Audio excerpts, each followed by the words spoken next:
আসসালামু আলাইকুম প্রিয় শিক্ষার্থীরা, আরেকটি নতুন ভিডিও নিয়ে তোমাদের সামনে হাজির হলাম। আমি মোহাম্মদ বিল্লাল সরকার। বর্তমানে পড়াশোনা করছি রাজশাহী বিশ্ববিদ্যালয়।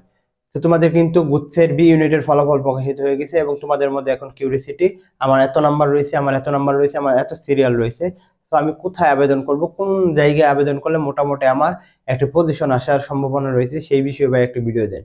আর হ্যাঁ, অবশ্যই বলবো চ্যানেলটি সাবস্ক্রাইব করে আমাদের পাশে থাকতে, কারণ আমরা কিন্তু গুচ্ছে সকল আপডেট প্লাস গাইডলাইনমূলক ভিডিও দিচ্ছি এবং উচ্চ সকল বিশ্ববিদ্যালয় কিন্তু আমরা ওয়ানেস্ট রিভিউ দিচ্ছি। একটি বিশ্ববিদ্যালয়ে হল সুবিধা থেকে শুরু করে টিউশন সুবিধা থেকে শুরু করে এ টু জেড, এবং এগুলো দিচ্ছি কিন্তু আমরা ওই বিশ্ববিদ্যালয়ের শিক্ষার্থী এনে তোমাদের কিন্তু দিচ্ছি। তো তোমরা কিন্তু আমাদের চ্যানেলটি সাবস্ক্রাইব করে পাশে থাকলে কিন্তু ওইগুলো বিষয়ে তোমরা সহজে জানতে পারবে। তো আমরা কথা বলবো যে গুচ্ছের বি ইউনিটের কত কত পজিশনে কোথায় আবেদন করতে পারো। পজিশন বলতে কাটমার্কটা আমি কথা বলার চেষ্টা করতেছি।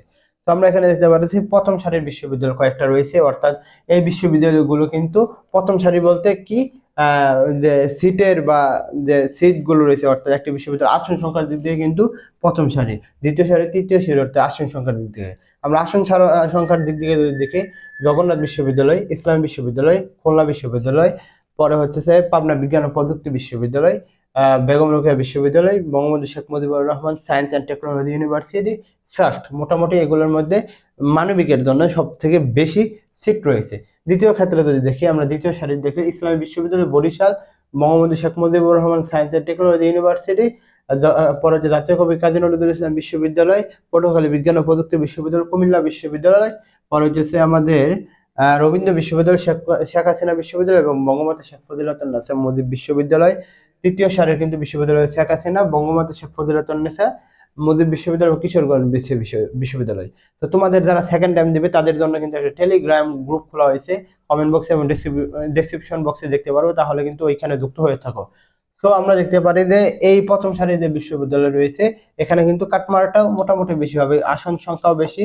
মোটামুটি কয়েকটা বিশ্ববিদ্যালয়, জগন্নাথ, ইসলাম বিশ্ববিদ্যালয়, খুলনা বিশ্ববিদ্যালয়, সাস্ট বিশ্ববিদ্যালয়, পাঁচটা চারটার মধ্যে একটু বেশি হবে। তো মোটামুটি ওভারঅল যদি ধারণা দেওয়ার চেষ্টা করি, তাহলে মোটামুটি এখানে যাদের সিরিয়াল মোটামুটি 42 প্লাস থাকবে, তারা কিন্তু এখানে অবশ্যই অবশ্যই আবেদন করবে। এবং আবেদন যদি তোমরা বেশি করো, তাহলে কিন্তু তোমাদের সুযোগ সৃষ্টি হবে, কারণ তোমরা যদি আবেদনই না করো, তাহলে তার সুযোগ সৃষ্টি হওয়ার কোনো কথাই আসে না। তো অবশ্যই প্রথম যেটা বলবো, অবশ্যই আবেদনটা অবশ্যই করতে হবে। দ্বিতীয় সারির যে বিশ্ববিদ্যালয় রয়েছে, এই বিশ্ববিদ্যালয়গুলো রয়েছে, এখানেও কিন্তু এই ইসলামী বিশ্ববিদ্যালয় বাদে মোটামুটি সকল বিশ্ববিদ্যালয়ের কিন্তু কাটমার্ক অনেক কম হবে। তো এখানে যারা দ্বিতীয় সারির বিশ্ববিদ্যালয় রয়েছে, তারা হলো 40 প্লাস যারা রয়েছে, সবাই এখানে কিন্তু আবেদন করবে। কি, এখানে সবাই আবেদন করবে। তৃতীয় নাম্বার যে তৃতীয় সারির যে বিশ্ববিদ্যালয় রয়েছে, শেখ হাসিনা বিশ্ববিদ্যালয়, বঙ্গবন্ধু শেখ ফজিলাতুন্নেছা মুজিব বিশ্ববিদ্যালয় এবং কিশোরগঞ্জ বিশ্ববিদ্যালয়, তারা কিন্তু যাদের সিরিয়াল মোটামুটি 36 37 থাকবে, তারাও কিন্তু লাস্ট পর্যন্ত সিট পেতে পারে। কি জন্য অনেকজন তো বলতে পারেন এইদিকে তো এটা সিরিয়াল অনেক পিছনে, ভাই কখন গুচ্ছের মধ্যে গণবিজ্ঞপ্তি দিয়ে দেয়, তখন কিন্তু আবার বিপদে পড়ে যাবে। কারণ গুচ্ছে মানে কিন্তু নাটক, কারণ হচ্ছে গুচ্ছে কখন কি হয়ে যায় কেউ বলতে পারে না। তো গুচ্ছের কিন্তু আমরা অলরেডি গত 2-3 বছর দিয়ে কিন্তু গণবিজ্ঞপ্তি দিয়েছিল এবং লাস্ট পর্যন্ত অনেক কাটমার্ক কম হয়ে যায়। সো যাদের নাম্বার কমও থাকবে, তাদেরও কিন্তু নতুন বিশ্ববিদ্যালয়গুলোতে আবেদন করা অবশ্যই দরকার।